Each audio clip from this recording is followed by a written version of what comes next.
Hello world, it's Almond Milk again, and I have returned with another challenge video for this picoGym workout series. Today we're going to be doing mod 26, I believe, from the cryptography category. It's the next one after Obedient Cat. Let's go see what it's about. Cryptography can be easy. Do you know what rot 13 is? So anytime you see the word rot, it's referring to a rotation cipher, which is basically where you shift the characters a certain number of times, usually indicated by the number on the right. So 13, you would shift the characters 13 times to encode it, and then you shift them back 13 times to decode it. The rotation can be anything from like a Caesar cipher, which is just dealing with letters, like the letters of the alphabet. So you would have like 25 shifts, right? Because if you had 26 shifts, you would go back to the original. But usually when you're dealing with rotation ciphers like this one, or as it's indicating, it could mean anything, right? You could be dealing with the whole ASCII table. You could be dealing with a subset of ASCII characters. But since this is an easy challenge, I imagine they're probably just dealing with the letters of the alphabet, even though there's numbers in here. Those could be leet speak, or they could be needing to be shift, but I guess we'll find out. So there's a nifty tool. It's called decodefr, and it's easier just to use Google for it because you can literally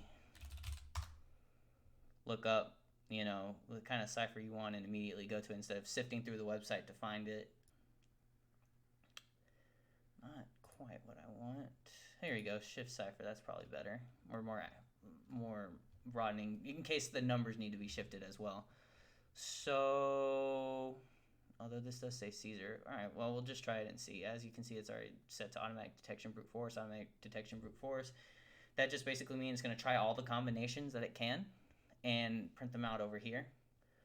So we're going to go ahead and click decrypt. Oh, look. It did say rot 13, so it did kind of tell us what rotation we needed to use. So, yep, there's our flag. We'll go ahead and go here. Paste that in, submit flag. Hooray, we've earned 10 points.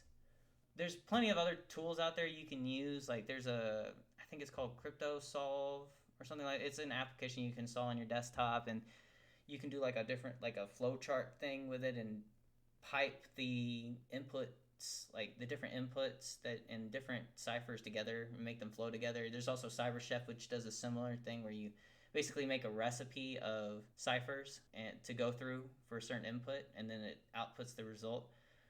There'll probably be a challenge where we pull that up and use it to solve this or solve something along the line. But for something that simple, we just used a more just tool that gave us everything we needed, an entire brute force of all the combinations that we needed. And it turned out to be, it did tell us rot 13, so we could have just literally just gone to a rot 13 decoder, but that just shows that I just wanted to show you that there are tools out there that can do all the rotations if you want them to. So I guess that's it for this video. Drop a like if you enjoyed the content and want more. Also subscribe. Capture that YouTube algorithm, you know what I'm saying? Kind of like these flags. And I will see you in the next one. Peace.